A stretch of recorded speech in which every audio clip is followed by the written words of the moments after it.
Chapter 858 The Last Battle. What is an end is also a beginning. 5. There was something faint in front of my darkened vision.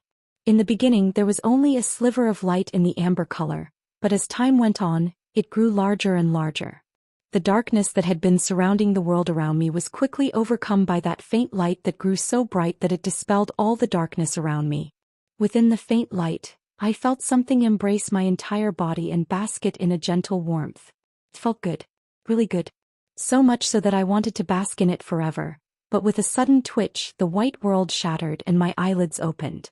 The sight of the extremely tall wooden shelves, which reached the ceiling and appeared to go on forever, obscured my field of vision. My immediate environment was characterized by a predominance of silence, and there was an eerie sense of calm that pervaded the atmosphere. Blinking my eyes, I gradually sat up and looked around me. The world, it was covered with books and shelves that seemed to stretch endlessly. I bent my head forward and focused on my hands, clenching and unclenching them as I did so. My previous wounds had healed completely, and I was beginning to experience a sense of wholeness once more.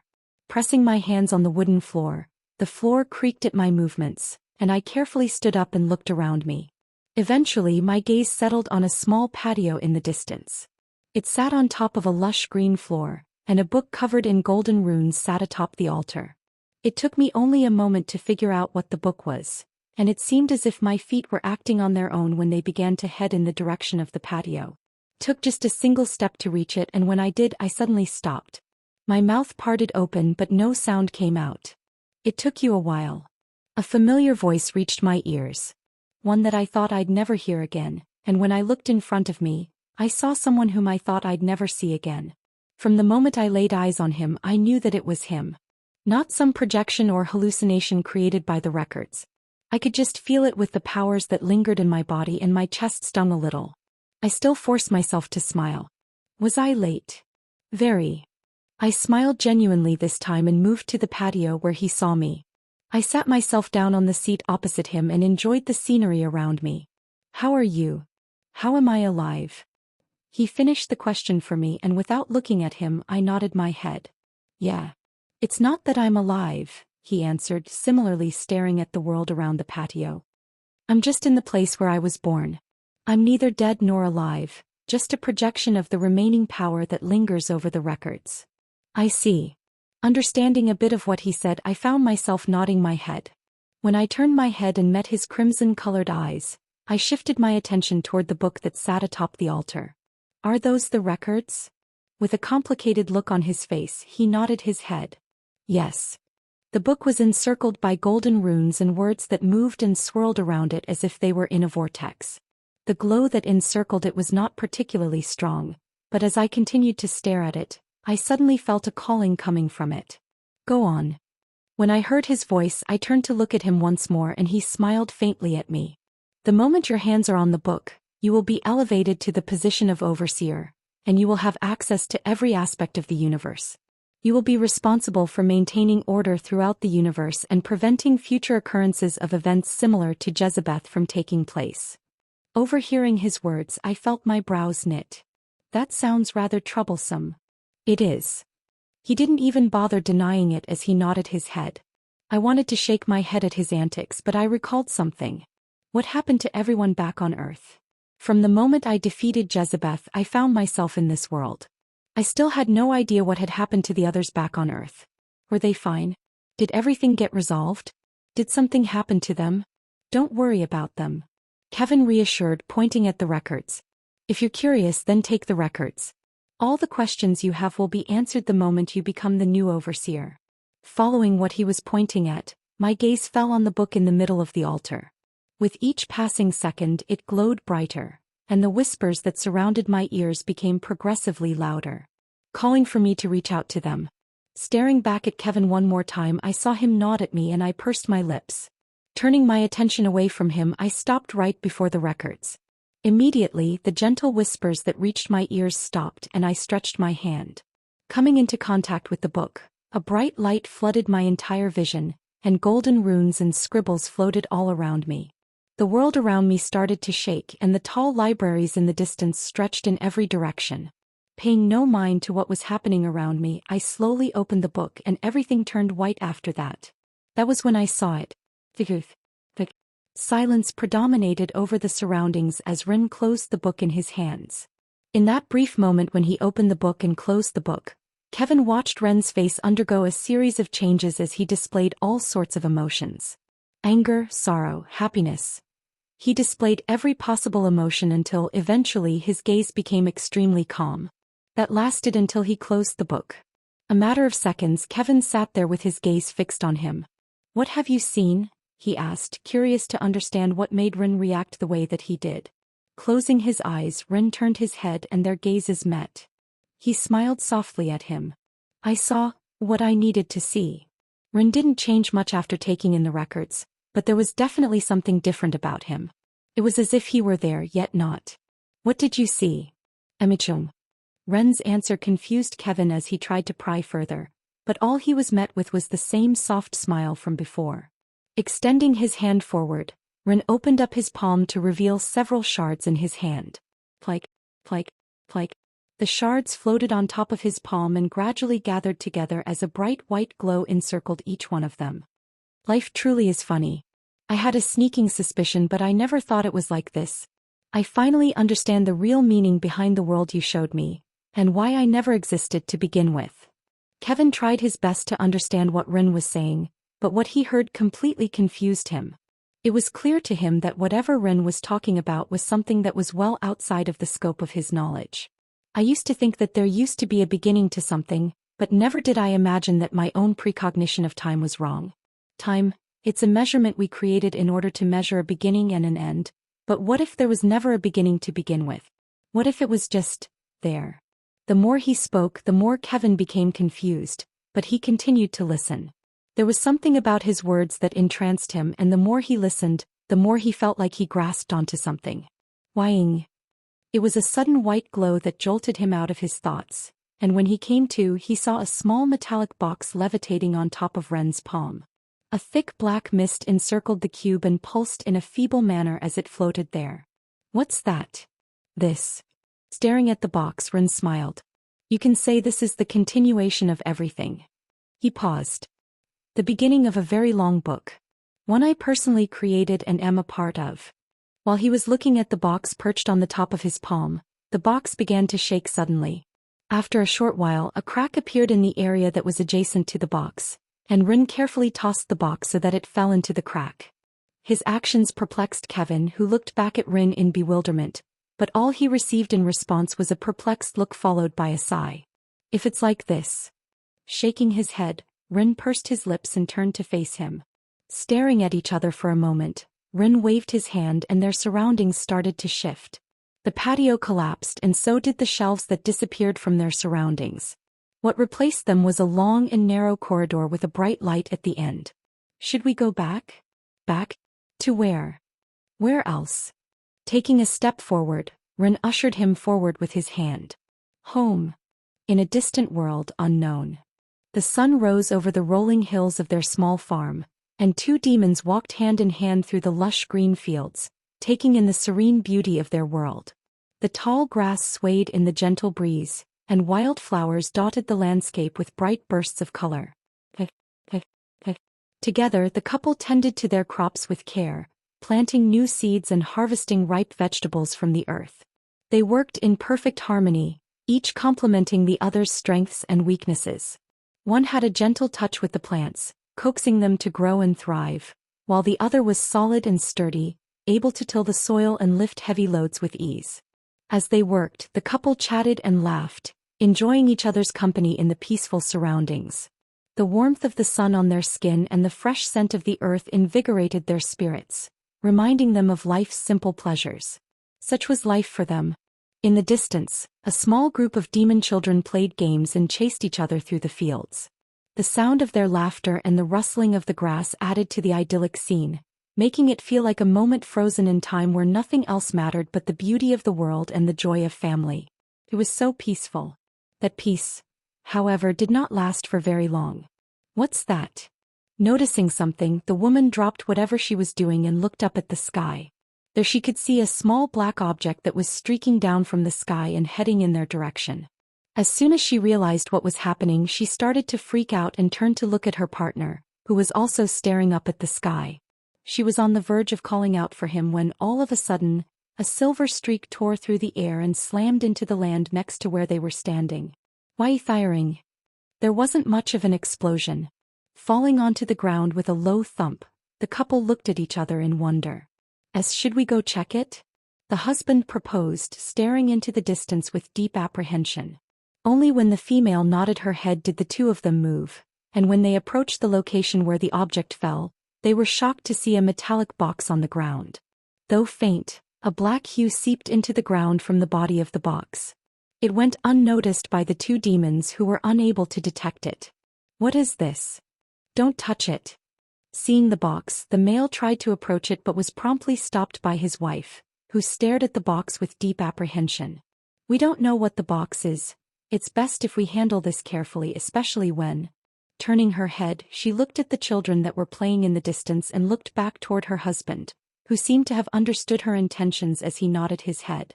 Unbeknownst to them in the distance, a child sat on top of a rock and stared at the two of them with two eyes that were tinged in utter darkness. So that's how it is. As he looked at the couple off in the distance, and more specifically at the box that was standing beneath them, the child's eyes rippled as he watched. At that moment he finally understood something. The reason for his existence. The reason for what he went through and everything. The reason for his obsession with the truth. A mixture of emotions clouded the child's face. Anger, sorrow, happiness, pity. They altered in sequences before eventually a smile appeared on the child's face. He had only ever had one goal since coming into power, and that was finding the reason behind his existence. He had grown obsessed with it and finally he understood. He understood why he existed. It wasn't a mistake. And that was all he needed to know. Thank you. The gloom that had crept into the child's eye vanished, and in its place was an innocent look as the child turned to look to his left and right in bewilderment. Where am I? It was the subtle giggles from behind that gathered his attention, and turning his head, the child saw several children waving at him. Come. They called out for him. Their smiles were innocent and filled with playfulness. Come and play with us. Jezebeth. Placing his little hands on the rock and hopping off of it, the child, Jezebeth, waved back at them and shouted. I'm coming. The author's POV, end. Main story end. Epilogue yet to come.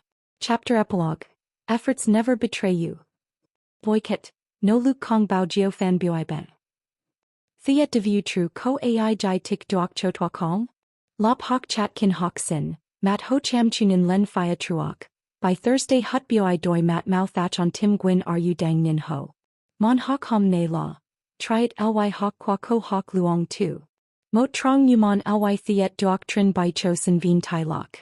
Trong Lop Hok Hom Ne, Kakemasi Tim Hu Mot Chu de Moi. Thiet de Viu True. Ko Aio De Beat Thong Tin Gi Kong? On Mat Kwa Donna Quet Cap Lop Hok Im Lang, Kem Nan Duok Vio So on Mat Du Don Vi Phia Ko. Du Keen Ko That Vong La Kong Ai to Ra Muon Traloi Ka Hoi. Ko Vi Nu Nam Neas I La Mot Nam Ko Kon. De Kong Phi La Mot Koi Dao Tot. Nam Nai Kwa Nam Kok Mo Thursday Van Vei. Bat Ka Nam Hok Now Ko Day, Ko Luon Chu Trong Veo Kak by Hok Tu Kon Trong Kai Ly Thiet Chi La Thursday U. Ko the Dadong Dem Tren Dao Gon Te So Hok Sin Ko Gang Tuk Sit and Hung Nam Ko Day Kak Kai Nim Ly Thiet. Scanning the classroom one more time, Donna's gaze paused in a particular direction and her eyes sharpened. Meeting a pair of eyes, Donna sensed her intended target flinch visibly, attempting to hide their face by burying their head in their arms. Unfortunately for them, it was already too late. Donna had already set her gaze on them. That's right. I forgot that you're here as well. With the sudden curl of her lips, Donna's mouth parted open. Rank 1 Nola Dover. Do you perhaps have any insights on this matter? A familiar surname. One that she had the pleasure of knowing a few years back. And that was all it took for the entire class to turn their heads and tear their gazes away from Donna. A feat that was once deemed impossible. Ugh. Donna heard Nola's groan loud and clear. It wasn't loud, but with her senses she had no trouble hearing it. Her brow raised. Oh.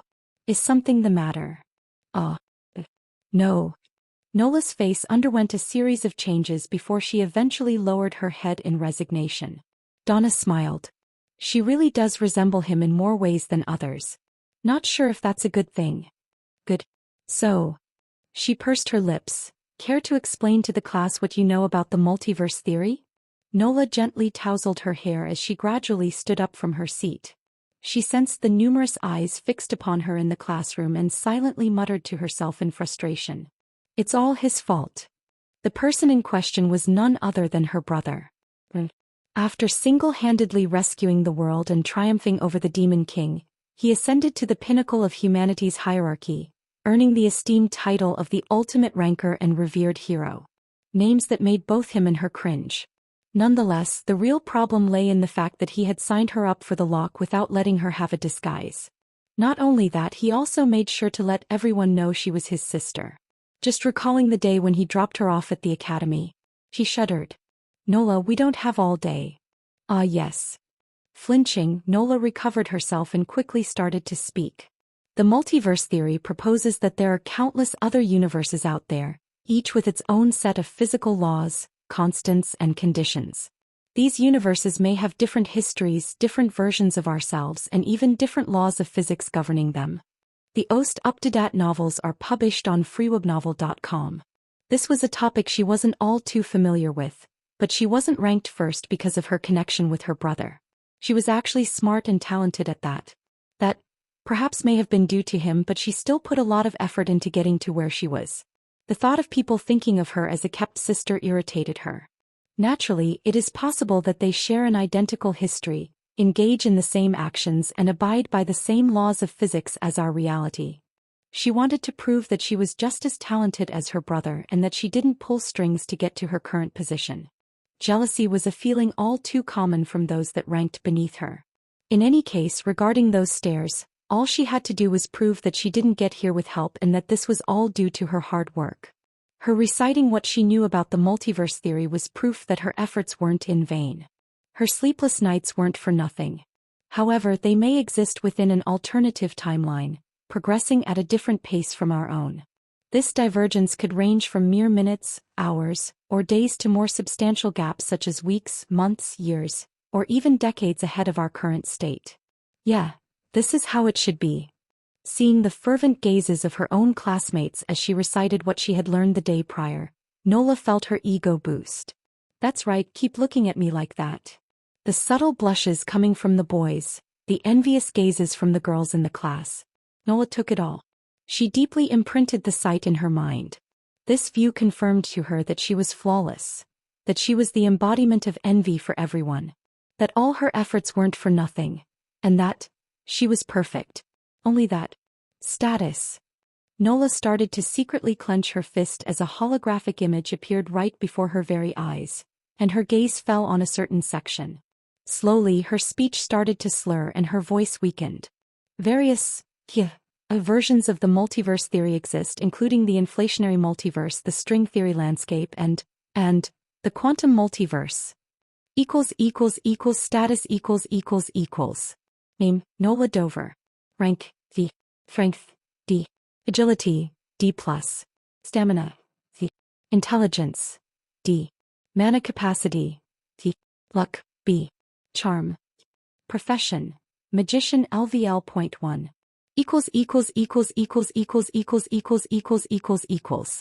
These different interpretations provide different mechanisms for the existence of multiple universes within the overarching multiverse framework. Damn it. Bye. Unable to take it anymore, she smashed her fist against the table and cursed. How is this even possible? Looking at how everyone was looking at her, there was no way this was true. This was the cause of her inferiority complex, and it had been eating away at her for the longest time. She couldn't bear it anymore. Why the hell was her charm so fucking low? I swear. Someone must have Nola Dover. Hi. Overhearing a powerful voice coming from the front, Nola flinched and looked straight ahead. That was when her gaze met with Donna's and her entire body went cold. Her gaze alone told 1,000 words, and when she turned her head to see her classmates' shocked reactions, she knew that she had messed up big time. Oh fuck.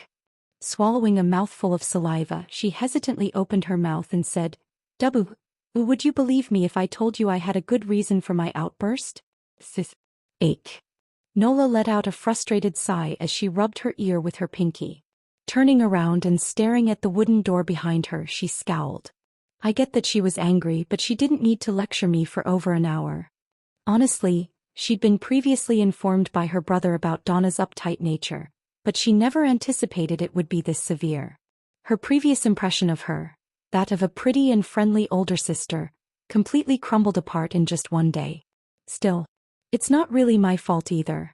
Nola sulked while bringing out her status window once again. Her eyes once again drifted toward the charm section. She massaged her forehead as she felt it throb. Seriously though, why is it not increasing at all? It made no sense to her at all. All her stats increased at an exceptional rate. Be it strength, agility, or whatever other stat she had, it rose at a frightening speed. She stood atop her entire year with her strength even surpassing some of the second years. So, why was it that all her stats apart from her charm kept increasing? It made absolutely no sense to her. Ugh. Nola ruffled her hair in frustration, heading toward the exit of the building. I swear there must be a conspiracy behind this. There's no way my charm is actually that low. I know for sure. She stopped for a second, turning her gaze to stare at a student walking past her. Hey you. He called out for him. Me. He stopped right in his tracks and stared at her. Immediately after their gazes met, his eyes darted away from her and he started to shake nervously. Why, yes. Nola squinted her eyes, carefully studying the student before her. It seems like he's shy. She wasn't exactly sure, but the way he was avoiding her eyes and looked to be nervous said otherwise. Perhaps he was scared, but he's peeking at me. The way he takes sneaky glimpses at her said it all. Indeed, he was charmed by her. You can go. Dismissing him, Nola turned away and made her way out of the building. As she stepped outside, she was met with a rush of air, causing her hair to dance in the breeze. Being in Section B during daylight hours, the area was bustling with numerous students who couldn't help but steal glances whenever she passed by. Be it human, elf, dwarf, or even demon, they all sneaked glances her way. Indeed, after the conclusion of the war, Earth underwent profound changes. The division that had once segregated the four races was no more, and everyone could now enroll at the lock. People had once expected the demons to be exterminated or banished because of what they had done, but under her brother's commands, they were spared and even integrated into society. Undoubtedly, a certain level of unease persisted between the demons and other races. The demons had caused the deaths of loved ones and inflicted profound pain upon many families, creating a comprehensible reservoir of resentment. Even so, everyone understood that not all demons were bad, and so, under strict control, some were allowed to migrate to Earth and Amora while others were sent away. In the end, the road to full integration was still a long one. But that was beside the point. This is strange, Nola muttered, tucking her hand under her chin. The way that they were looking at her made her think that she was indeed not seeing wrong. Was it perhaps because she was his sister? Could that be the reason why they were all looking at her like that? Possibly, but the way the boys looked at her. Nola's eyes squinted. It can't be a coincidence, right? Is someone actually messing with me? But how was it possible? How could anyone influence the system? They'd have to be a god or something to be able to do that. Could it be brothers doing? No, pfft. She shook her head, laughing almost. Why would her brother even bother doing something like that? Maybe it just runs with genetics. She did recall her brother cursing about his charms several times in the past. In fact, whenever Amanda had the chance, she'd tease him with it. It had gotten so bad that Han Yufei Amanda and her brother couldn't stay in the same room before he'd blow up and start threatening everybody. Well, I guess it truly runs with the genetics. Her brother wasn't too ugly.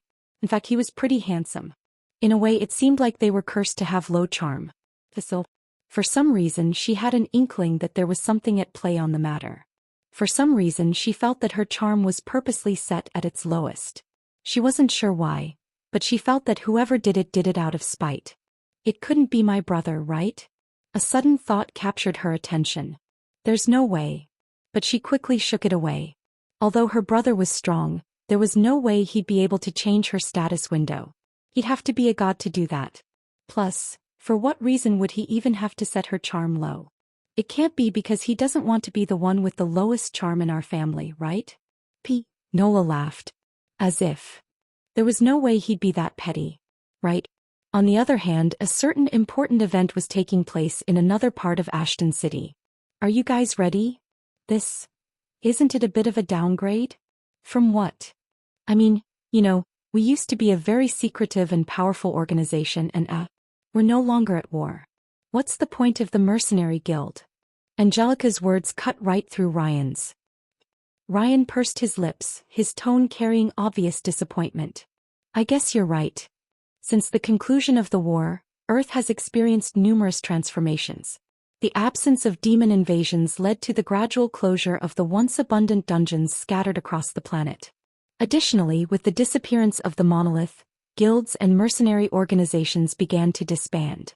With no dungeons and demons to fight, there was no longer a point. The unions still existed and they were in charge of keeping order on the planet. While a lot of the big guilds had shut down, it didn't mean that everyone had gone broke. With the absence of dungeons, interdimensional trade became a big thing, and the guilds, which had once dominated Earth, took no time to turn into traders. Ryan rubbed the bottom part of his nose, looking up at the sign that hung atop the building in front of him. He squinted. Do we really have to do this? Why don't we follow the examples of the other gray? Shut up. A new voice cut his words, and when he turned his head, Ryan's eyes opened widely. You. He pointed at Small Snake. That's now how things work around here. Huh. Small Snake looked at Ryan with a dubious look. Then how do you... Shut up. Ryan's word cut right at Small Snake's. Seeing the shocked expression on Small Snake's face, Ryan smiled. Yeah, much better. That's how it should be. He found a weird sense of satisfaction whenever he managed to utter those words to Small Snake. Was this why Rin was addicted to saying them in the past? Wait, Shut up. It was Angelica's turn this time, and Small Snake's mouth instantly shut as he spun around to stare at her, bewildered. Not you too. He looked aggrieved. Just what wrong did he do? Giving him a side glance, Angelica tore her gaze away from him. The way she carried herself made it seem as though she was just trying to stop the two of them from quarreling. However, the faint curl at the end of her mouth gave her away. Not that they noticed. Stop arguing and get everything ready. Since we're no longer a mercenary group, we're going to have to start earning money a different way. Ugh. Ryan groaned, his back slowly hunching. Raising his head, he pointed at the sign above. I get that, but seriously? A bar? Why, of all things, did you decide to open a bar? That's so boring, you know what? Now that I think about it, it sounds like a very ingenious idea. Whoever came up with it must be a genius. His tone took a drastic turn after sensing Angelica's glare. Rubbing his hands together, he started flattering her non-stop. Lord Madam Almighty Demoness, I am so enamored with what you're trying to, Can you stop? It had gotten to the point where even Small Snake was starting to cringe. Just what had happened to Ryan while he had been missing? Small Snake had been back for a year and he still couldn't get used to the new Ryan. You wouldn't understand. Ryan shook his head, staring at Small Snake with a disapproving look. If you think I'm bad, wait until you see the others. We've all suffered quite a lot while you weren't here. Small Snake was even more surprised and he couldn't help but glance at Angelica in front of him. What exactly did she do to them while he was gone? Wasn't she in the demon realm? Are you two going to keep talking behind my back or are you coming? Coming. Almost in sync, the two of them straightened their backs and rushed to where Angelica was. Plank. Opening the door, they were immediately greeted with a cozy atmosphere. The interior of the cafe was charming and cozy, exuding a rustic yet inviting atmosphere. Stepping in, they were welcomed by the comforting aroma of freshly brewed coffee and the soft glow of warm, dimmed lighting. Diverse seating options were available, including cozy booths, cushioned chairs, and high-top tables. The furniture had a vintage charm, with worn wooden surfaces and comfortable upholstery. Soft jazz music played in the background, creating a relaxed and intimate ambience. But the tranquil atmosphere was abruptly disrupted by a gentle puff. Small Snake instinctively turned his head, and his gaze fixed upon Leopold, who nonchalantly had both legs resting upon the table. Staring at the smoke diffusing in the air, he frowned. I thought you stopped smoking.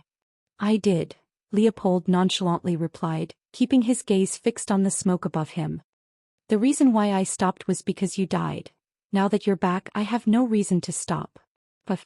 Taking another puff, Leopold's face filled with ecstasy. He had missed the feeling dearly. Well, Small Snake was about to say something, but he stopped himself. Never mind. He shook his head, his gaze falling on Leopold's right hand, which was missing. Despite their efforts to save him during the war, it came at a price. His arm.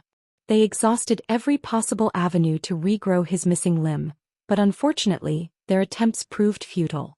Potions and medicines proved ineffective, and even Rin, with all his power, could not assist in that particular matter. It was a testament to just how powerful the demon who had nearly killed him was. Oh, you guys are finally here. Coming from the back of the cafe, Small Snake spotted Ava and Hein carrying 2 large boxes. Gently placing it over one of the tables, Ava patted her hands. Since you guys are here, why don't you help me out for a change? She pointed behind her. Despite his size, he's pretty useless. Hey. Hein frowned, placing the box next to hers. I literally did all the way. Kidding it. In a sudden flurry, the entrance bells chimed melodiously, capturing everyone's attention. All heads swiftly turned toward the source of the sound, and their expressions softened instantaneously. A figure had walked into the cafe, and her expression wasn't very good. What brings you here, Nola? Aren't you supposed to be in the arcade? Shut up, Small Snake. Nola glared at Small Snake, who instantly shut up. Indeed, it was all about genetics. Have you guys seen my brother? Nola asked, her gaze sweeping all over the place. Ever since she came out from Donna's office, she couldn't quite get the idea that her brother was the one behind her situation. Reassuring herself that the likelihood of him being the one behind the matter was exceedingly slim, she still couldn't help but sense an inexplicable feeling that just maybe had a hand on the matter. She had asked her parents about his whereabouts, but they didn't seem to know, so the only option for her was to come here. So, Nola's eyes narrowed, her gaze falling over everyone. Where is he? At the same time. Somewhere in Ashton City. Wham. Liam let out a tired yawn, his eyelids growing heavier by the moment. He didn't know when, but he seemed to have found himself in a location resembling a park, though his fatigue made it difficult to be certain.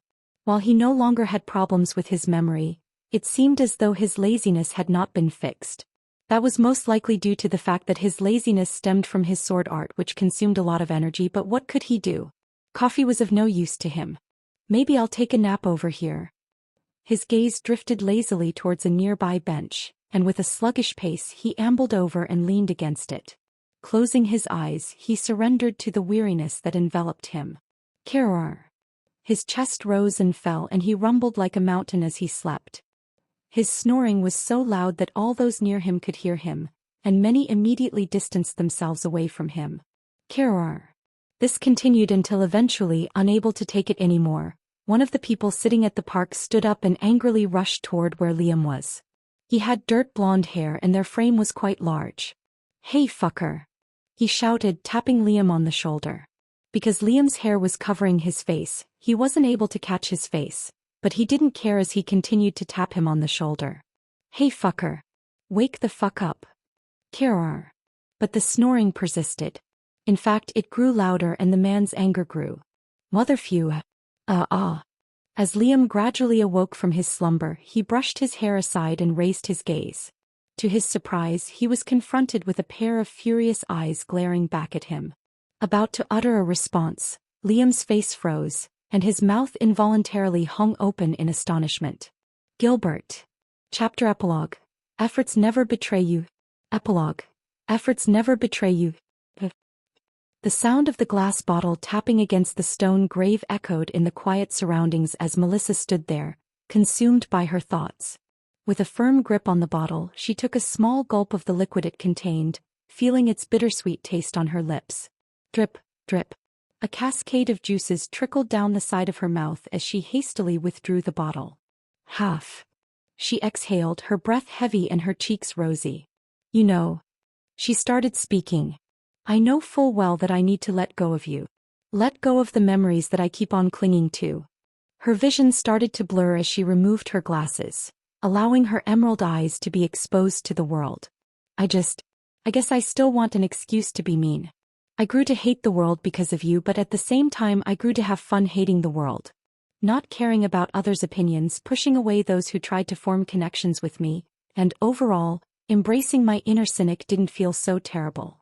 Extending her hand, she gingerly placed the glass bottle atop the cold gravestone. But there comes a point when enough is enough. Melissa let out a weary sigh, blinking her eyes repeatedly as she adjusted to the altered clarity of her blurred vision. It's time that I let go of you and myself. I can't be like this anymore. I guess. She closed her eyes, raising her face toward the sky. It's time for me to finally move on. So should you if you're listening to me. I still resent you, but you should learn not to give a fuck like me. So what if my life ended up shitty? In the end, I'm still what I am today because of you, and... A faint, enigmatic smile tugged at the corners of her lips. I don't despise what I've become. Once more, she tapped the glass against the gravestone as if bidding farewell before turning away and leaving the graveyard behind. Strangely, as she ventured forth, Melissa sensed a newfound lightness in her every step, as though a burden had been lifted from her weary shoulders. Pausing for a moment, she glanced back, fixing her gaze on the cemetery, her eyes drawn to the words etched into the stone. Sad face Octavius Hull. A hero, a devoted husband and a loving father. Sad face 2030 to 2073. A loving father. She whispered softly, the words carrying a mix of pain and closure. And with that, Melissa continued on her way, the weight of the past gradually dissipating with each passing moment, leaving her ready to embrace a future tinged with both scars and newfound resolve. It was time she moved on and grew up. Puff. Smoke filled the air as Jean took a puff of his cigarette. He lifted his finger and playfully manipulated the swirling tendrils, guiding them along the path traced by his fingertip. By the time he was done, certain words formed in the air before him. He was what it said. He. He couldn't help but chuckle as he gazed at the words before him. Taking a quick look beside him, he pressed his lips together, attempting to hold back his laughter. Indeed, there's no better fit than these words for her. The fuck are you doing? A certain annoyed voice echoed beside him and Jin's smile faded. Nothing. With a wave of his hand, the smoke dissipated.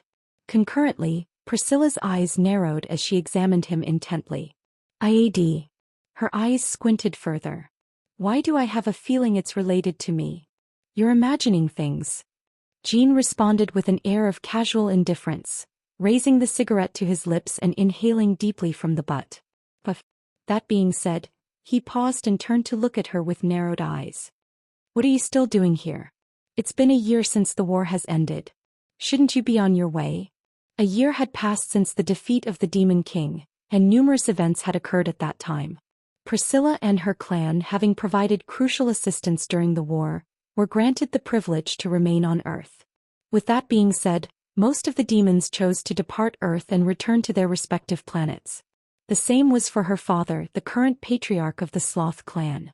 Isn't it true that you're the designated successor of the Sloth clan? I would assume someone of your stature would have numerous responsibilities. Why haven't you returned to aid your father? Jean flashed a smile as he uttered each word, though his intention was subtly hidden. In the most courteous manner possible, he was essentially expressing his desire for her to fuck off. But, can't argue with that, Priscilla mumbled, exhaling a plume of smoke while leaning against the sofa they shared. Closing her eyes and relishing the cigarette, she nonchalantly observed Jean at her side. But what can I say? I'm starting to enjoy my time here. If I were to return, who would I have the pleasure of annoying? Jin's expression twitched in response to her words, leaving him momentarily speechless. The subtle smirk on her face only served to amplify his feelings. Tisk. He clicked his tongue. Ignorant, arrogant demoness. Have anything against what I said? Jean shuddered involuntarily, his gaze fixed on Priscilla. The way she stared at him made him feel exposed, as if she had somehow discerned his innermost thoughts. Staring at her for a brief moment, he nodded his head. Actually, yes. Oh. Priscilla raised her brow. You're a very ballsy human, aren't you? And so I've been told. Relaxing, Jean took a drag of his cigarette and leaned back against the sofa. No, you haven't. Didn't you just now? Jean smirked, taking another good drag of his cigarette. It felt good getting one over this annoying, ignorant, arrogant demoness.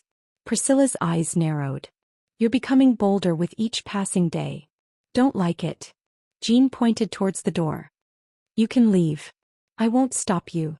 He wasn't the one who told her to stay with him. If she found him annoying, she had every right to leave whenever she wanted. He wasn't going to stop her, nor did he want to. Jean let out a long sigh. He missed the days when he could relax by himself without any interruptions. Now that she was here, he no longer had the privilege of having such peaceful days. What a mess, he muttered to himself, casting a resentful glance toward Priscilla. One that she promptly returned. What are you looking at?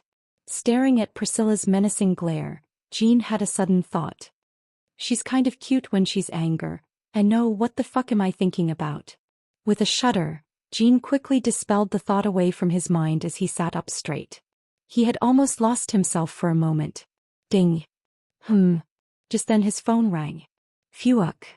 As Jean stared at the message on his phone, his expression crumbled and his grip on the device tightened. Priscilla, noticing his reaction, leaned over to catch a glimpse of what was on his screen. What is it? Let me see, she demanded, extending her hand to snatch the phone away. However, Jean swiftly moved his hand out of her reach and placed his other hand against her cheek. Hey. Boundaries. Jean protested, trying his best to push her face away from him. No, forget about boundaries. Let me see, Priscilla insisted, unbothered at all by what Jean was saying as she forced herself over. Hey. Fuck, stop. Stop being a pussy and let me see. Over my dead body. So you want to die that badly? The two engaged in a brief tussle on the sofa as Jean made an effort to push Priscilla away. Tempted to pull her hair in frustration, he quickly thought better of it. While he did say, over my dead body, he didn't actually want to die. Give up and let me see. No. Fuck you.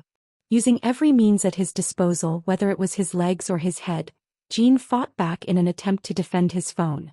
However, Priscilla proved to be persistent and agile, like an octopus latching onto his arm.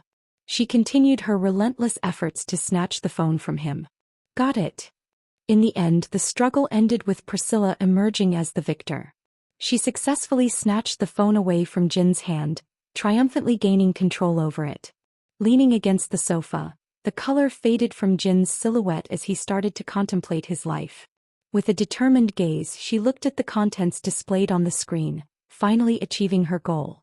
It was time for her to reap the rewards. But upon looking at what was displayed on the screen, her face turned strange and she looked at Jean, who turned his head away from her. Seriously?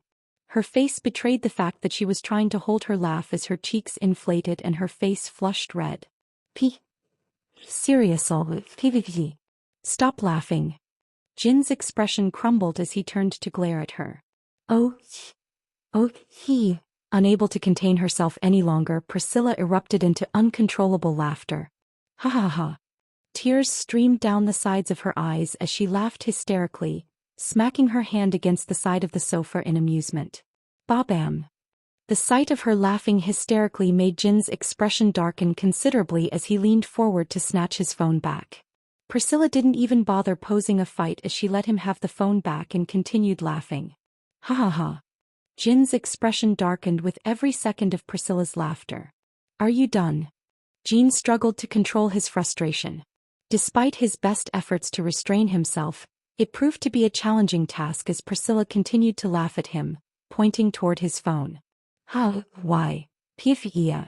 Thankfully, Priscilla managed to stop herself as she gradually calmed down, and the smile on her face faded. Jean calmed down when he saw this, and just as he was about to put this all behind him, Priscilla's mouth parted open. Her voice sounded strangely deep. Jean, Grandpa is really starting to worry about your future. This is the 15th blind date you've rejected. Is there perhaps something wrong with? You can tell Grandpa if you have trouble with your reproductive organ. We live in an age where medicines and potions work wonders. If there's really a problem, I'll search throughout the entire continent for a cure. You can trust Grandpa on that. I'm well past my prime and would like to see a grandchild. Please take some time to reconsider. I'm really worried. Shut up. Jean yelled at the top of his lungs, desperately attempting to halt Priscilla's relentless laughter. Ha ha ha ha. Ignoring the rage in Jin's eyes, Priscilla continued to laugh uncontrollably, her hand once again smacking against the sofa. Ba-bam. Can't believe. Priscilla gasped between fits of laughter, her amusement now hindering her ability to breathe properly. Suffocate, Jean muttered under his breath, his frustration evident in his words. Damn it. He clenched his fists. Never in his life did he feel so humiliated, not even during the time when Rin beat him up at the lock. Despite all his efforts and contributions to the war, Jean found himself unable to escape the clutches of his grandfather. Be it before the war or after the war, he always tried to find a means to set up a blind date for him. Despite Jin's repeated rejections in the past, they proved to be ineffective in deterring his grandfather. On the contrary, his grandfather returned with even greater strength and determination, making it clear that he could not escape the inevitable. It had gotten so bad that Jean wasn't even sure what to do. Should I just go to one? The thought made him sigh. He wasn't really looking for a relationship at the moment. He enjoyed his peaceful. Well, he turned to look at his left. I can't be, breathe. Help. I guess it's not that peaceful. So long as she remained here, his life would never be peaceful. He sighed once more. Just what did I do to deserve this? He unconsciously blurted out loud, covering his face with his arm while leaning back and resting his head against the sofa.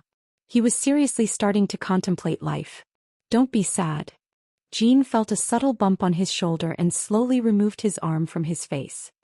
He turned to look at Priscilla, who was still gazing at him with a smile that she was trying to suppress. Obviously, she was still struggling to keep herself from laughing. He glared at her. What would you know? Reaching into his cigarette box, Jean retrieved a cigarette and swiftly lit it using his finger. He took a deep, leisurely drag, savoring the moment as he exhaled the smoke. Puff. You wouldn't understand the pains that I go through every day. Hey, come now. Don't be so extra. Priscilla spoke, a hint of pity in her voice. Although she found the situation highly amusing, a small sense of sympathy crept into her. She couldn't help but shudder at the mere thought of her father subjecting her to a similar ordeal. If that were to happen, she wasn't sure what she'd do. Oi. Give up. Taking a cigarette from Jin's box, Priscilla replicated his actions by lighting it up and taking a small drag. Leaning against the sofa, she turned her gaze towards him, a sudden surge of curiosity evident in her eyes. Hey. What? Jean didn't even look at her. Not that Priscilla cared as she continued. Say, she pursed her lips, her eyes lowering a bit before raising back up again. Is what your grandfather said true? Does you? It works just fine. Jean answered before she could finish her words. He was so tired that he didn't even bother glaring at her as he lethargically took another drag of his cigarette. As I said, I'm just not interested. Priscilla's eyes squinted, carefully scrutinizing Jean from top to bottom. That's a pity, she thought to herself, studying him closely. Upon closer inspection, she couldn't deny that he was undeniably handsome. In fact, he surpassed the majority of demons she had encountered in her lifetime and was probably amongst the very top in terms of looks. It was a shame that someone as good-looking as him had chosen to be an eunuch. Truly a shame. She shook her head once more. Why are you looking at me like that? Jean asked, turning his head to face her. There was visible pity in her gaze that made him feel uncomfortable. Have you truly never thought about going on those blind dates? Priscilla didn't answer him. Instead, she asked what she was most curious about. I'm sure you'd have no trouble finding a partner if you went there. Unless... Priscilla suddenly squinted her eyes, a mischievous glint appearing in them. You have someone you already like. Without saying a word, he turned his gaze away from her. Jin's sudden silence stunned Priscilla, who found her smile fading rather quickly. You don't tell me you actually have someone you like? Priscilla's words carried a distinct tone of surprise, revealing her genuine astonishment. Never in her wildest dreams did she imagine that this idiotic person before her could actually harbor romantic feelings for someone. Who is it? Suddenly, an overwhelming sense of curiosity overwhelmed her, urging her to uncover the identity of the person who had captured Jin's heart. What does it matter to you? Jean asked, briefly glancing at her from the corner of his eyes. No, but, Priscilla pursed her lips, all of a sudden finding herself unable to say a word. That's right, what does it matter to me? As Priscilla contemplated the situation, she acknowledged that it wasn't truly her business. She shouldn't be invested in such matters. However, an unexpected feeling of unease began to settle within her. Despite her initial reluctance, the discomfort of not knowing gnawed at her, leaving her strangely compelled to uncover the truth. Actually, to be honest, it doesn't really matter to me, but I'm suddenly curious. Just what type of person can make someone like you fall for them? Excuses started to flow out of her mouth, but at the same time they held some truth. Indeed, Priscilla couldn't help but wonder about the kind of person who could truly touch Jin's heart. Throughout the year they had spent together, she hadn't encountered anyone who seemed capable of eliciting such emotions from him. In her eyes he had appeared somewhat emotionally detached, like a eunuch. The mere thought of someone managing to break through his stoic facade piqued her curiosity even further. Well, to be honest, I'm not sure anymore. Jean shrugged his shoulders, a subtle hint that he was contemplating sharing his thoughts with Priscilla. Though he had no obligation to do so, a peculiar feeling tugged at him, urging him to reveal his thoughts. It seemed that over the course of their year together, he had grown somewhat attached to this ignorant yet arrogant demoness. What do you mean you're not sure? It means what it means, Jean said, his eyes lowering a bit. There was a time when I used to like her, but now? Bringing his hand up, he scratched the bottom of his chin. I'm not so sure anymore. The person in question was none other than Melissa. There indeed used to be a time when he was in love with her. It was part of his dark past, but the feelings were real. Just what was it about her that made him fall in love with her back then? I think the main reason why I liked her back then was because of her status. I used to be very ambitious in the past. I wanted to be number one at everything, and I wanted to make our guild the number one. Melissa's father was Octavius Hall, the number one ranked hero in the entire world.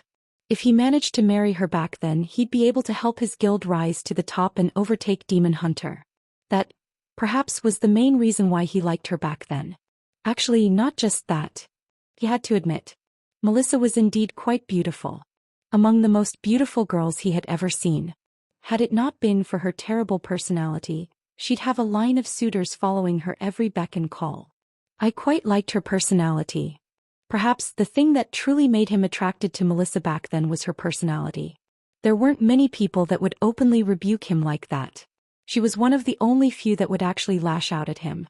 Damn, I'm surprised someone like you can have someone you actually like. What does that even mean? Jean glared at Priscilla, who looked back at him with squinted eyes. Eventually tearing her gaze away from him, she shrugged her shoulders. What's your type? She was genuinely curious to know. Perhaps because she had grown accustomed to him over the year, she was starting to grow curious about his preferences on a few matters. My type? Rather than retorting back at her, Jean nibbled on the cigarette in his mouth before revealing what he had come up with before.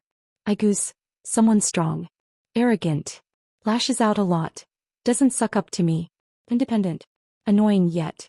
Jin's eyes widened all of a sudden as mused over his words and turned his head, meeting Priscilla's gaze. She too had her eyes wide open. The entire room fell silent all of a sudden. Tuck. And both their cigarettes fell from their mouth as Jin's face colored white with horror. Oh, shit. Chapter Epilogue. Efforts never betray you. 3. Epilogue. Efforts never betray you. 3. Ashton City Community Orphanage. In the small, sunlit courtyard of the orphanage, laughter filled the air as a young woman, with her short tousled brown hair, engaged in a lively game with the children. Don't get too far, Ricky. Come back here. The weather was perfect, with a gentle breeze swaying the colorful flowers in the garden and the sound of birds chirping, adding to the joyful ambience. Emma crouched down, her eyes sparkling with warmth and kindness, as a group of children eagerly surrounded her. Their faces were painted with wide smiles, their eyes alive with anticipation. She held a worn-out skipping rope, one end gripped firmly in her hand while the other dangled freely. Okay, who's up for a skipping challenge? Emma called out, her voice filled with playful enthusiasm. Me. I want. The children responded with an excited chorus of cheers and raised hands, vying for their turn to join in the fun. Emma's eyes crinkled at the corners as she carefully selected the first participant. Okay, let's go with Jane. Yay. A little girl dressed in faded overalls and pigtails stepped forward, her eyes shining with excitement. Make sure you hold the rope on both ends. Don't swing your arms too much but flick your wrists. Emma handed her the skipping rope, showing her how to hold it and offering words of encouragement. Okay. Yes, that's good. As Jane hesitantly began to jump, Emma clapped her hands rhythmically, chanting a catchy rhyme to accompany the skipping. The other children gathered in a semicircle, clapping and cheering for their friend, creating an atmosphere of unity and support. Soon, other children took their turns, each one cheered on by their fellow playmates. Make sure to jump in rhythm. So long as you follow the rhythm, it'll become easier for everyone. Emma effortlessly morphed into a mentor, showing patience and understanding and guiding them through the simple but delightful game. Some children jumped gracefully, their feet barely touching the ground, while others struggled with coordination, resulting in giggles and laughter. It didn't matter. Emma celebrated every attempt, creating an environment where mistakes were seen as stepping stones to improvement. As the game progressed, the children grew more comfortable, their inhibitions melting away under Emma's reassuring presence. They skipped with increased confidence, their smiles widening as they discovered their hidden abilities. Emma, ever watchful, offered encouragement, praising their efforts and reminding them that their joy was the ultimate goal. Yes, that's very good. That's an improvement from your previous attempt. Good job, Jason. Time seemed to pass like that, and before she knew it, the sun cast long shadows across the courtyard as the game neared its end. The children, now breathless and rosy-cheeked, gathered around Emma, their eyes shining with gratitude.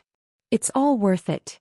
Staring at their smiles, Emma felt herself choke up with emotion even though she didn't show it. She wasn't doing all of this for them. She was doing it for herself as well. She felt as much gratitude towards them as they felt towards her. Have you all had fun? Emma asked, staring at the children with a simple smile on her face. Yes. They all replied in unison, their breath a little heavy. Emma's smile grew softer when she saw this and turned to face the orphanage behind her. It bore no resemblance to its state a year prior when she had arrived. Instead of the chapel that once occupied that spot and had crumbled, a spacious, contemporary white structure now took its place. In it were state-of-the-art facilities that she had spent a lot of money on. From cinemas to dedicated rooms for each individual child, the facility had everything necessary to bring joy to the children. While it won't make up for what my father did, at the very least it's a start. Indeed, this very chapel was something that she had come to learn from Ren. Even after a year had elapsed since the war, she still found it difficult to comprehend the true nature of her father. It still hadn't dawned on her that he wasn't the same person she perceived him to be. To this day she struggled to sleep properly, and only in the company of the children could she discover solace. It was solely thanks to them that she maintained her sanity. This was why she was thankful to them. Do you guys want to eat? Dinner should be about ready, so how about we go back and get you all cleaned up before eating? Pushing the children back toward the orphanage, Emma watched as they dragged their tired bodies back into the establishment. Staring at their happy backs, her otherwise empty heart filled a little. I really did make the right decision. The more she stared at them, the more she felt at peace with her decision. This world, it was lonely to her. She had friends, but everyone she truly cared for had already left her. Her world was a lonely one, but at the very least it wasn't as lonely as it could have been. Ha! An audible sigh escaped me as I fixed my gaze on the figure before me. His eyes remained locked on the orphanage in the distance, his lips slightly pursed, while an array of emotions played out on his face. His unwavering gaze lingered on the structure as he seemed to have fallen in deep thought. For fuck's sake! I experienced a mild sense of annoyance intertwined with a peculiar amusement as I stared at him. Are you really that scared of her? My words seemed to have evoked a certain emotion in him as he shuddered. Slowly turning his head, his eyes fixed on me. Not scared. His voice, which tremored midway, betrayed his true feelings and I almost laughed. Of course, I suppressed that very laugh and nodded my head seriously. Well, you should be. I made sure to emphasize my words. And as expected, seeing how serious I was, he shuddered even more. How I missed this. I took pleasure in the sight before me. Not that I showed it. It was important that I didn't show it. Only then would I truly be able to entertain myself even more. As I've told you before, I've already shown her everything. She knows what you did and of your sacrifice. While I respected your choice of keeping everyone's memories of you sealed, how do you think she'll react if you suddenly show up to her out of nowhere? A whole year had passed since my return to Earth, and given my newfound powers I was capable of reviving Kevin. Well, sort of. Being a protector means you have to sacrifice a lot of things. Your entire existence should revolve around keeping the universe balanced so that it remains stable. As things stand, you're still a protector.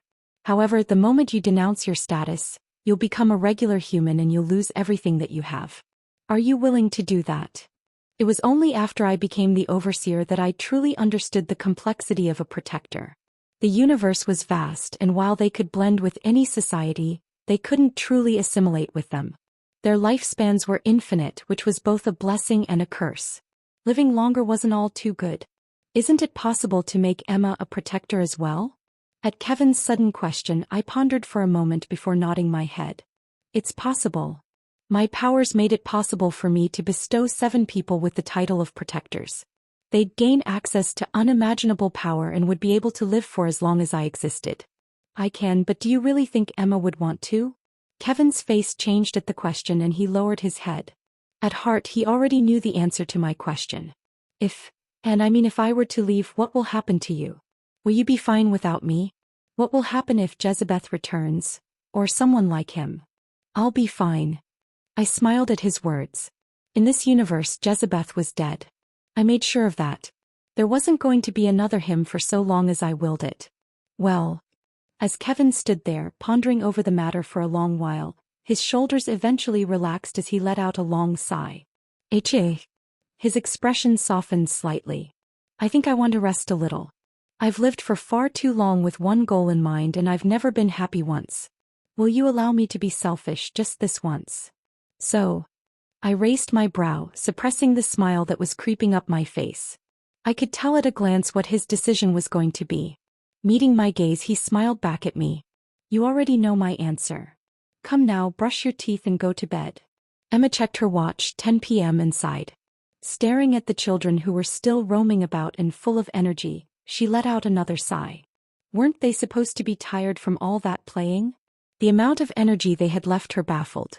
Back when she was their age, she didn't have as much energy as they did. Looking around her, Emma pursed her lips. I think it's about time I hire a helper. She had been at it for over a year now, and only now did it truly dawn on her that she was severely understaffed. Taking care of a dozen children was not an easy task. In fact, it was quite a hard task. One had to wonder just how she had managed to keep at it for over a year. To talk. All of a sudden, Emma heard a soft knock coming from the main door of the orphanage and her brows jumped up in surprise. Oh, who could it be? There were rarely any visitors coming to the orphanage. Occasionally 1 or 2 would come to adopt the children, but they were a rare sight. Ever since the war, the financial ability that was once present in Ashton City crumbled, and many were found struggling to settle back into their daily lives again. Adopting wasn't in the minds of very many people. Still, thinking of possible adoptees, Emma's eyes lit up and headed for the door. I'm coming. New novel chapters are published on freewebnovel.com. She shouted, straightening her dress and putting on a warm smile. There was nothing that brought her more joy than seeing the children finally find a family. While she did her best to keep them happy, she knew that she couldn't replace a warm and complete family. Nothing could. Reaching out for the door handle, she slowly opened the door and smiled brightly. Click. Hi there, are you looking to add? Her words stopped halfway through as her entire body froze. Her previously calm mind blanked, and she found herself struggling to comprehend the situation. Standing before her was a figure she dreamed of every single day. He may have wanted her to forget about him, but she simply couldn't. She wouldn't let him disappear from her memories. His crimson eyes shone like jewels under the starry skies. He looked exactly as he was in her memories, and she blinked her eyes slowly, hoping that when she'd reopen them he'd still be there. And he really remained there. It wasn't a dream or a mirage. He was standing right in front of her. Pita. The silence that surrounded her was broken by the hot streaks that fell down from her cheeks and fell to the ground. Slowly, her eyes started to blur and she felt a small piece of her slowly filling up. Right then and there she wanted nothing more than to just jump into his arms and bawl her eyes out in his warm chest. However, she refrained from doing so. She was getting cold feet. What if this was all a dream? What if it wasn't him and just someone that looked like him? Such thoughts were broken by a familiar voice. So. His voice sounded the same as in her memories, and when she wiped her eyes, she could see the apparent nervousness in his gaze as he looked down and his eyes wandered everywhere but towards her. He scratched the back of his head nervously as he seemed to struggle to say what he wanted to say. I had a whole speech prepared, but I can't seem to find my words. Emma could tell just how nervous she was at a glance, and her heart started to calm down. He was no different than how he was in her memories. Eventually taking a deep breath, their eyes finally met and he pursed his lips before saying, I heard that you were looking for helpers. Housing. Bon Iver. Midnight. 5:36. Plus volume, play. Yes, playing. Efforts never betray you. A saying widely respected and repeatedly preached across the world. Some people regard this quote as a personal mantra to follow throughout their whole life, while others simply scoff at it as if it were a mere joke. I mean, why put effort when you have a super rich dad who provides you with all you need? Big house. Hello, Dad. Can you buy me a house? New car? Daddy, there's this new car that I really love and was wondering if. There are also those that live in luxury simply because they are lucky, like the ones who win the lottery. I mean, how much effort does it take for someone to win a lottery? Congratulations. You have won 200 million. How does efforts never betray you apply here? Of course, setting those examples aside, there were many cases in which the saying proved to be correct. For example, have you seen the movie, what was it called? The Pursuit of Happiness. It is your perfect example of efforts never betray. It's a touching story about a homeless dad living on the streets with his son, who, because of his pure love and dedication for his child, managed to succeed and become a millionaire. Very touching.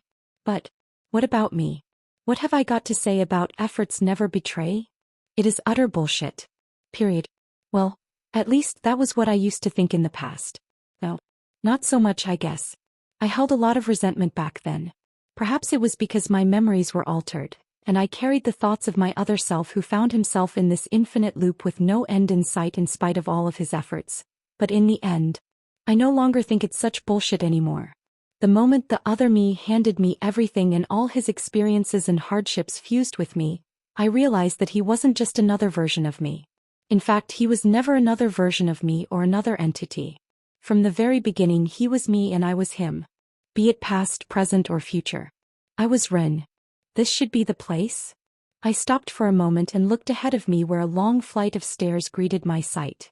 They seemed to stretch endlessly as vegetation surrounded the area, and a nice breeze wafted through. Oh well. Sighing, I stepped forward and climbed the stairs. She'll kill me if I'm late.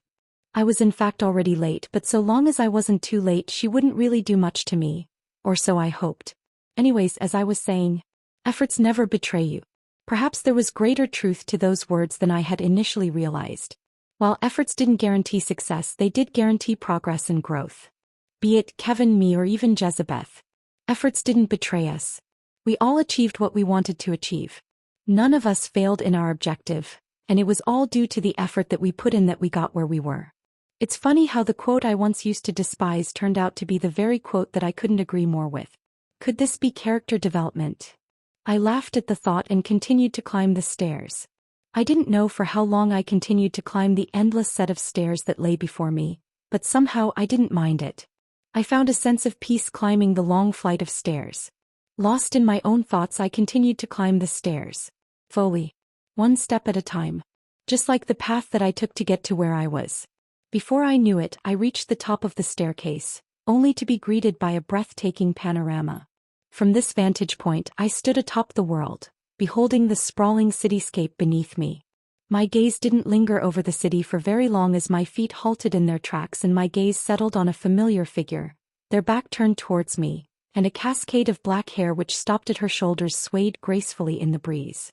Leaning gracefully against the metallic handrail, gazing out at the city below, Time seemed to stand still for a fleeting moment. In that instant, a multitude of thoughts flooded my mind, compelling my hand to instinctively reach for my right pocket, where I could feel the presence of a small box nestled within my grasp. A lot of thoughts swam through my mind at that moment, and I couldn't help but think of the journey that had led me to this pivotal moment. From the first moment I met her to the times we spent together and all the struggles I'd been through. Suddenly I felt nervous. It's really been a long journey. It was a long one, but at the same time fulfilling. All of it led to this very moment, and I couldn't help but feel that it was all worth it. A softening of my countenance replaced the previous nervousness I had held, and with pursed lips I took a step forward, withdrawing my hand from my pocket. As I fiddled with the box in my palm, a smile gradually spread across my face, and I felt a new sense of certainty over my decision. I may not be proud of every step I've taken, but I know they have all led me to this moment. Not all stories end in a happy ending. I thought to myself, my eyes slowly closing. With renewed conviction I slowly dropped to one knee, lifting my gaze. I parted my lips, readying myself to speak. But I guess mine does, I muttered, pursing my lips. My efforts didn't betray me. Drawing a deep breath, I opened my eyes, calling out to her once more. Hey, Amanda. Chapter Epilogue, the author's POV. Epilogue, the author's POV. Jezebeth's movements became calculated and precise. His attacks aimed not just at causing damage, but also at creating distractions and openings. He maneuvered with finesse, avoiding lethal strikes by the slimmest of margins and countering with all the strength he could muster. Every strike he landed served to weaken his opponents and sow seeds of doubt in their minds. A soft voice echoed within the confines of a small room. Soft pastel hues adorned the walls of the room, creating a soothing atmosphere while the air was filled with the delicate scent of lavender. Having just ascended to Duke rank, Jezebeth shed the cloak of insignificance. Though not yet the epitome of strength, he steadily ascended toward that pinnacle. With an unwavering determination, he set his sights on a lofty goal, impervious to any obstacles, even those who dared stand in his path. No one could stop him. Settling himself comfortably in a plush armchair, the man's warm and inviting voice captivated the attention of the two children nestled in the bed before him. The two pair of blue eyes blinked with anticipation as they eagerly listened to the story. Soft lamplight illuminated the room, casting a cozy glow that enveloped them all. The sight was a very warm one. Jezebeth smiled softly as he stared at the four figures that stood before him, his calm gaze settling over each and every one of them. I get it, hunting demons is fun. I previously didn't understand why you try to hunt us. Is it really that fun? What's so fun about hunting those weaker than you when they've done nothing to you? But he soon nodded his head and spoke. I didn't quite understand it back then, but now I do. He pressed his hand forward, and the expression of the four individuals changed dramatically. But it was already too late as the space around them showed signs of distortion. Hunting, Jezebeth licked his lips, his hand twisting in one motion. Is a lot more fun than I thought. Wah! So cool. The children opened their eyes in astonishment. They were both about 5 years of age, and their cute little faces couldn't help but twinkle with excitement at the story that was being told to them. What happens next? Dad, don't stop. Their hearts beat with excitement as they looked at their father with a certain level of eagerness. Sadly for them, their father shook his head. I'm sorry, but that's about it for today. Why no? I want more. The children protested, but there was nothing the father could do. Lowering his head and staring at the empty pages in front of him which were slowly being filled with words, he could only sigh. The story was still writing itself. He could only stop where the story had stopped. Eventually, the blank pages would fill and he'd be able to continue where he left off. Dad is being a meanie. The children pouted and a helpless smile appeared on their father's face. He was truly helpless on this matter. It's already late and you guys need to sleep. I'll read you the story next time. I promise. Well, okay. The two children weren't unreasonable. After a little coaxing, they settled back on the bed and closed their eyes. A gentle smile appeared on the father's face as he stared at the two of them, and just as he was about to leave, a soft voice echoed in the air. Dad. What is it, Lila? When he turned around, he found his daughter staring at him with a hint of curiosity in her deep blue eyes that resembled his own. "How long is left of the story?" Surprised by the question, the father lowered his head to stare at the book in his hands before slowly closing it and placing it on the table next to him. "There's still a lot left to the story." "A lot left?" Lila's eyes widened. "But, isn't Jezebeth about to become the strongest soon?" "He is," he answered, gently caressing the cover of the book. "But there's still so much to tell and characters to meet. The story is still at its beginning stages." Lila blinked her eyes a couple of times, seemingly having a hard time understanding her father's words. "The Jezebeth isn't the main character." "Well, that depends on how you see things," he answered, musing over his words. "A main character is a central character who we experience the story through. In a way, you can say everyone is their own main character. It just depends on your perspective. In this case, Jezebeth is the main character of the story." "Oh. Lila's brows furrowed, having a hard time understanding the words. "It's okay if you don't understand now. You'll understand eventually." Slowly standing up, he made his way toward his two children and kissed them both on the forehead. "Get some sleep for now." Okay." Feeling a little tired, Lila's eyes slowly came to a close and the father's gaze softened. As he turned around, his eyes wandered over to the red book that was sitting on the desk, and his attention settled on the 3 words that were etched on the cover of the book. The source of this content is frubovel.cm. The Luminescent Swordman. A reminiscent look appeared on his face as he read the title. He raised his hand and rubbed the cover once more. He couldn't help but raise his head as he touched the book's rough cover and stare at the stars outside the window. Indeed, the ending of the book wasn't an ending. It was merely the beginning of a new story. "Dad." A soft voice stopped him once again, and when he turned his head, he saw a different set of eyes staring at him. "What is it, Eli? Does the story have a happy ending?" Eli asked, peering eagerly at his father from beneath the cozy layers of the bedsheets. Meeting his gaze, Rin gently pressed his lips together before gracing his face with a warm smile. "Yeah," he nodded, his face softening up at the sight of the 2 children before him. "The happiest of endings." The author's POV.